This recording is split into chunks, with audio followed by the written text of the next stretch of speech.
Hello mga karampa! Kumusta kayo dyan lahat? At bago ko simulan ang vlog na ito, I would like to say thank you sa lahat ng nanood sa aking Singapore vlog, sa aking dalawang vlogs na in-upload ko sa YouTube at sa aking Facebook page. Maraming salamat sa lahat ng mga nag-comment, sa lahat ng mga nag-like, sa lahat ng mga nag-share ng video ko sa aking Singapore vlog, at sa lahat ng mga past videos ko sa Thailand vlogs ko, sa Langkawi vlogs ko, lahat ng mga nag-share, maraming salamat. So ngayon, I would like to share yung aking do-it-yourself itinerary doon sa Singapore sa loob ng 3 days and 2 nights. At isi-share ko rin sa inyo mga karampa yung aking naging gastos doon sa Singapore. Dahil meron din mga nagtanong sa akin kung magkano ang aking nagastos doon sa bansang Singapore. Marami nga nagsasabi mga karampa na Singapore is a dollar country. Of course, literal dollar country kasi gamit talaga doon, ang currency doon is Singaporean dollar. So, pag inisip natin na dollar, medyo may kamahalan. At gaya nga ng sinabi ko during my past vlogs, no, na every time na nagbabakasyon ako, talagang 2 months before yung petsa na yung pagbabakasyon ko is nanonood muna ako ng mga vlogs sa YouTube or sa Facebook para at least magkaroon ako ng idea kung saan magandang pumunta at paano gumastos sa isang bansa na hindi mabubutas ang iyong bulsa. Ako naman ay hindi naman ako pupunta ng Singapore at hindi ako pumunta sa Singapore para mag-shopping. Meron tayong mga traveler na pumupunta talaga sa ibang bansa para mag-shopping, pero sa kanila yon, that's their main goal. Pero sa akin, my main purpose kaya ako pumunta ng Singapore kasama yung kumari ko is para rumampa, maging masaya, ma-explore yung isang bansa, mapuntahan yung mga napuntahan ng mga vloggers, yung mga napuntahan ng mga travelers na maganda at feeling ko maging masaya ako. So ito na nga, I will be telling you yung itinerary ko from day 1 to day 3. And I'm going to mention as well yung mga gastos ko. But not in peso, not in Malaysian ringgit kasi nasa Malaysia ako ngayon, but in Singaporean dollars. So but by the end of this video, doon ko isa-sum up lahat, pero naka-convert na siya sa peso. Pero ngayon, magsi-Singaporean dollar muna tayo. Day 1 mga karampa, simulan natin sa airport. Grabe, pagdating mo pa lang ng airport, totoo nga ang sinasabi nila na Singapore Airport is the busiest airport in the world kasi napakadami naman talagang tao. At speaking of immigration, napaka-soft ng process ng immigration moment ko. Walang kapobre-problema. Kasi sa pagkakaalam ko, ang Singapore is an open country. So you can go to Singapore without having any visa. So, walang problema. As long as gusto nyong rumampa ng Singapore, go rampa! So, pagdating ko ng airport, after ng immigration, wala man akong internet connection. So, I need to buy a SIM card. I already ordered it sa Klook. It's actually costs $12, valid for 7 days. Tip ko lang sa inyo mga karampa, no, if you are traveling with other person, kung halimbawa hindi ka naman nag-iisa at meron kang kasama, pwede mo na rin siyang ipa-connect doon sa hotspot mo. Kagaya ng ginawa ko, pinakonect ko yung kumari ko sa hotspot ko. But the disadvantage about it is madidrain yung battery mo kasi nakikonnect sila sa hotspot mo. Pero okay naman kasi meron naman akong dalang power bank, so hindi ko na pinabili yung kumari ko ng SIM card kasi pinakonect ko na lang siya sa hotspot ko. Second that I have bought doon sa airport is EasyLink. Sa lahat na hindi nakakaalam, EasyLink mga karamp, you have to buy it kasi yan yung gagamitin mo para magbayad ka sa lahat ng iyong transportation. So, kung magbabas ka, kung magte-train ka, you can use EasyLink. Ang EasyLink, I didn't buy it through Klook. Pagdating mo ng airport, paglabas mo ng immigration, paglabas mo ng gate, nandun na yung nagbebenta ng EasyLink. Kung saan ako nagpapalit ng pera, dun din ako bumili ng EasyLink. The EasyLink costs $12. That $12, $5 dyan ay marirefund if ever na isa sa uli mo yung card. Naku mga karampa, sa airport ng Singapore ay mai-enjoy ka na. Yung Changi Airport, they are offering this wonderful indoor waterfalls. Doon pa lang, yan talaga ang trademark ng Singapore na walang nakakaligtas na mga turista kasi nga, nasa airport ka na rin ng Singapore, of course, magpa-picture ka na doon sa indoor waterfalls nila at yun ang ginawa namin ng aking kumare. If you are in Terminal 1, that would involve taking a SkyTrain. Yung SkyTrain, yun yung train sa loob ng airport. That will transfer you to Terminal 2 dahil yung MRT station is nasa basement ng Terminal 2. At kung sakali naman na nasa Terminal 3 ka, you have to walk through underground walkway to reach the MRT station. Station. Yung tutuluyan kasi namin mga karampa is nasa Bugis. So kailangan namin MRT station sa airport ng Singapore to Tanah Merah. From Tanah Merah, you have to change train papunta sa Bugis. So from Bugis Station, nilakad na lang namin papunta doon sa guest house sa tutuluyan namin. Sa totoo lang mga karampa, ang mga hotel doon sa Singapore ay napakamahal. Siguro depende sa budget niyo kung kaya niyo talaga, pero sa akin kasi talagang nag-range siya from 2,000 to 5,000 per night. So bilang isang budget traveler, of course, hindi ko kaya yan. Aminado talaga ako, hindi ko kaya yan. So, I need to find a way. Alam nyo ba, 1 month akong tingin ng tingin sa booking.com, sa agoda.com, sa Traveloka, para makakuha ng mga budget hotel. At ito na nga, nakita ko itong, hindi naman siya hotel, they call this as guest house. Yung pangalan niya is Backpackers Cozy Corner Guest House. So, pagdating namin ng guest house na tinutuluyan namin, sabi ko sa kumari ko na, wag na tayong maligo, diretso na tayo kumain sa Jollibee. Kasi nga, bilang isang OFW mga karampa, 5 years na ako dito sa Kuching, Malaysia, dahil wala ngang Jollibee, so nag-crave talaga ako sa Chicken Joy or sa fried chicken ng Jollibee. So sabi ko sa kumari ko, wag na, magsuklay ka na lang kung gusto magsuklay, yan na yung damit natin, gora na agad tayo, rumampa na agad tayo. So kumain kami sa Jollibee worth $7. After namin nag-Jollibee, we have decided na pumunta sa Merlion Park. So from Jollibee to Merlion Park, we need to ride a bus. Nung nakarating kami ng Merlion Park, of course, yung Marina Bay Sands, yung Merlion, yung Art Science Museum, makikita mo sila yung nagsisilbing Pau de Arco ko. Na nawala talaga lahat ng sakit ng paa naming dalawa ng kumari ko nung nakita namin. Napangangan na lang kami na sobrang ganda. Tapos ang daming tao. Of course, nagka-picture din kami doon sa Merlion. After namin nag-Merlion Park, mga karampa, so we have decided na kumain. At ang plano namin is pumunta ng Maxwell Food Center. Ikot-ikot ko sila, wala mang Maxwell Food Center na tagpuan namin.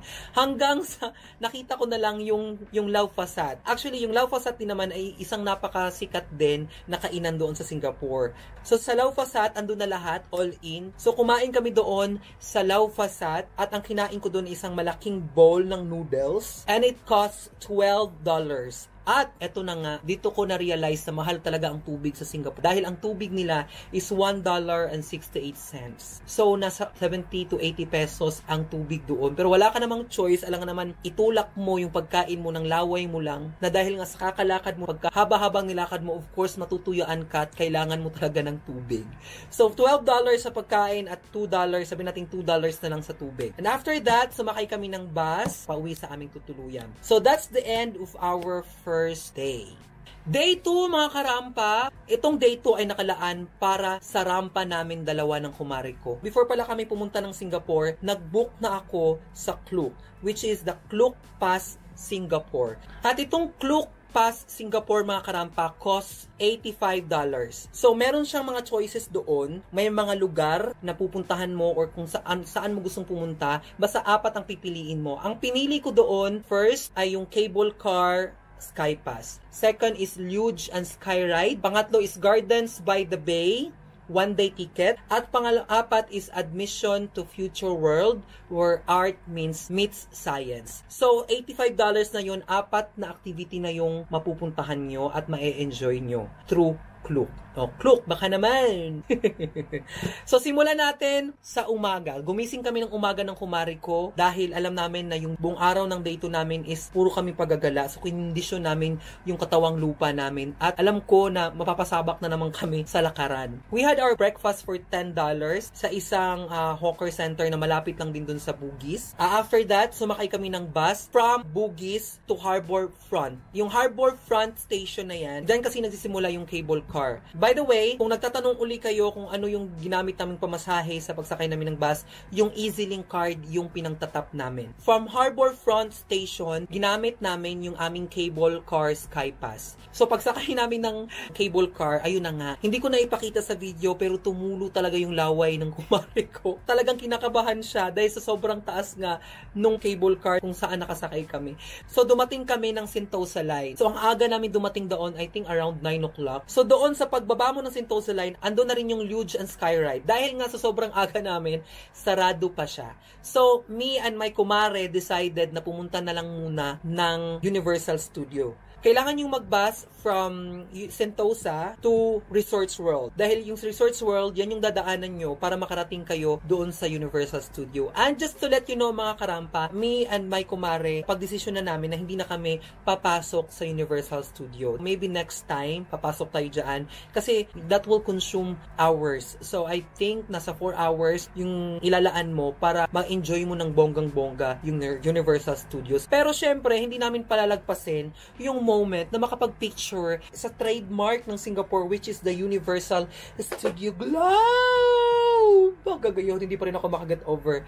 Grabe. Nung malayo pa lang na nakita ko yung globo ng Universal Studio, oh my God, sabi ko, worth it. Talagang kahit mainit ang Singapore, halos 1 oras kami picture ng picture doon sa Universal Studio Globe. Lahat ng paikot doon sa globo, ginawa talaga namin. Nagpa-picture talaga kami doon. At after nyan, napagod ang mga bakla at feeling ko, bukas na yung Luge and Skyride. So, pumunta na kami doon. So, pagdating namin ng Luge and Skyride, umulan. Kumidlat. So, wala kaming choice, kundi sundin yung sinabi doon na you have to wait kasi talagang they need to terminate the activity doon sa Luge and Skyride. So, nung na-terminate at na-stop yung activity, ang ginawa ng mga bakla is nakaupo na lang sa gilid para kaming syunga doon. Finally, after an hour, I think after 2 hours, nakapasok rin kami sa Luge and Skyride. At unang sinakyan namin is yung Luge. Yung Luge pala mga karampa is, para mapaandar mo siya, kailangan mo siyang i-pull yung manibela, tapos para mapahinto mo siya, kailangan mo siyang i-push. So, ganun yung paano mo siya i-drive yung Luge. And after that, yung pila, ang bongga ng pila sa Skyride. Ang haba ng pila, pero wala naman kaming choice. Hindi naman kami pwedeng mag-back out. Kasi nga, nandun na rin naman kami at sayang ang oras. Yung Skyride mga karampa is parang din siyang cable car, pero open siya. Nakasakay ka lang sa isang upuan habang nakahang ka, habang dinadala ka from that point to another point. So, yun yung Skyride. Hindi naman siya ganun kahaba, pero yung takbo niya is napakabagal lang. So, ma-enjoy mo habang nasa taas ka. Kaya nga ako napakanta talaga ako ng I just wanna feel this moment. After namin nag-Luge and Skyride mga karampa, sumakay uli kami ng cable car pabalik doon sa Harbour Front Station. From Harbour Front Station, bumaba na kami, sumakay kami ng bus papuntang Bayfront. Sa Bayfront, andun na yung Merlion Park, andun na yung Art Science Museum, andun na rin yung Marina Bay Sands. So, paikot lang yun. So, nilakad rin namin yun uli. Mahaba-habang lakaran din, pero okay lang kasi na-enjoy naman namin yung kaninang pinuntahan namin. So, pumasok kami sa Art Science Museum. Naku, grabe mga karampa. Mag-e-enjoy talaga lahat. Kahit anong edad ka man, mag-e-enjoy at mag-e-enjoy ka doon. And after sa Art Science Museum, we have decided na kumain muna sa loob ng Marina Bay Sands. So, di ba, bongga? Sa Marina Bay Sands pa talaga pumili na kumain. Which is, alam naman namin na medyo may kamahalan talaga doon. Pero okay lang, ma-experience mo lang namin. Pumasok kami ngayon sa Marina Bay Sands sa baba. Tapos kumain kami doon. Ang kinain namin is worth $20. Okay naman siya, masarap at masaya naman doon dahil sobrang dami rin kumakain at talagang pinupuntahan din pala talaga yun ng mga turista to enjoy the food of Singapore. So after namin kumain, time na para i-enjoy naman namin yung Gardens by the Bay. And of course, ito maglalakad na naman kami galing sa Marina Bay Sands papuntang Gardens by the Bay. So isang mahabang lakaran na naman ang ginawa ng mga kabaklaan. Mahaba talaga. Tapos ang haba ng pila, buti na nga lang meron na kaming online ticket from Klook. So hindi na kami pumila para bumili. Pamira na lang kami para sa pagpasok namin sa Gardens by the Bay. Dalawa po yung pinuntahan namin.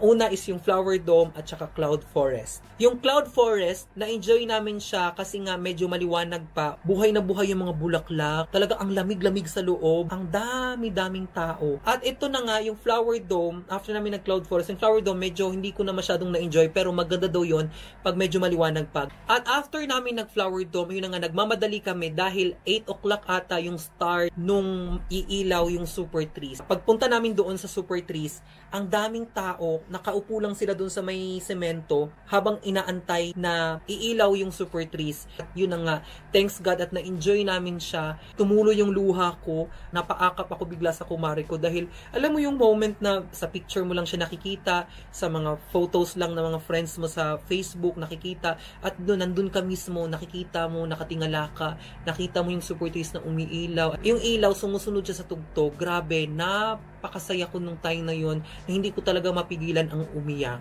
So after there, sa Gardens by the Bay, naglakad kami papunta doon sa MRT station na malapit doon, which is sa Bayfront, para makauwi kami doon sa Bugis. Pag uwi namin ng Bugis, syempre mga pagod ang mga bakla. Pagod na pagod talaga yung katawang lupa namin, pero enjoy. Kahit pagod na pagod kami, nakangiti pa rin yung mga labi namin. So, diyan nagtatapos ang aming second day doon sa Singapore.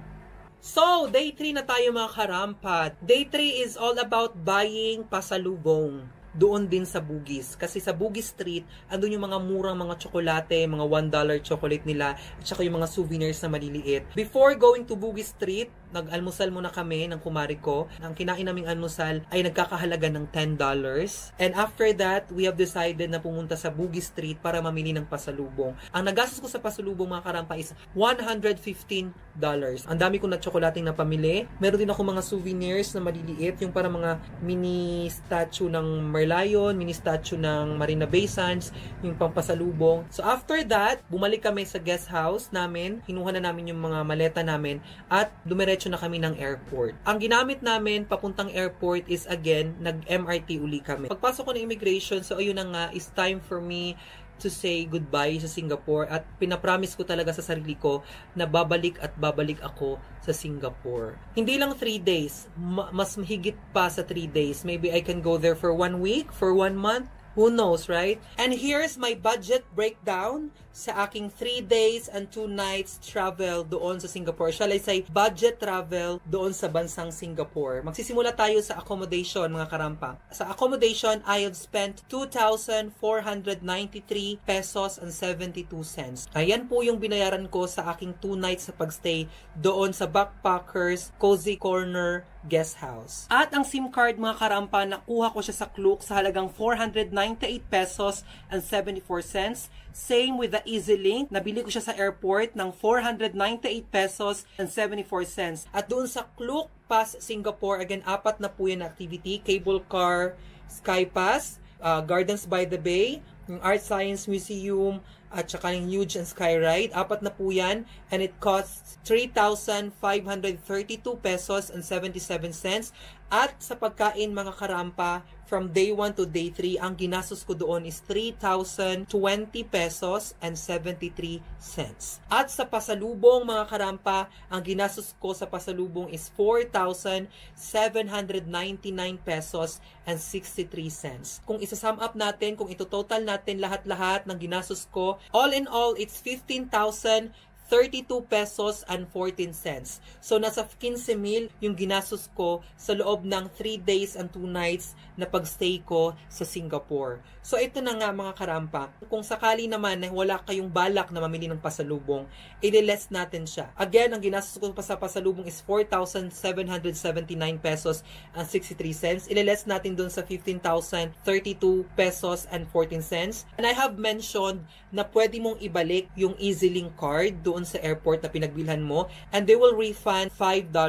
Ang mangyayari, all in all, is 10,044 pesos and 70 cents ang magiging gastos natin doon sa Singapore. Nag-enjoy ka na, nabusog ka pa, at naging masaya ka pa sa Singapore sa loob ng 3 days and 2 nights. So again, nasa inyo pa rin yun mga karampa kung paano nyo planuhin yung pagka-travel nyo doon sa Singapore. Pero sinasabi ko lang sa inyo na sa Singapore talaga, dapat tayo ay maging pasensyoso kasi nga sa haba ng lakaran, maglalakad talaga tayo ng bonggang-bongga. At kung pumunta ka talaga doon para mamili at mag-shopping, then go. At kung budget lang ang pag-uusapan, then I hope na makakatulong tong vlog na ito sa pag-share sa inyo kung paano ko binudget yung 10,000 sa Singapore sa loob ng 3 araw at 2 gabi. Thank you so much mga karampa. Have a good day everyone. See you Singapore next time!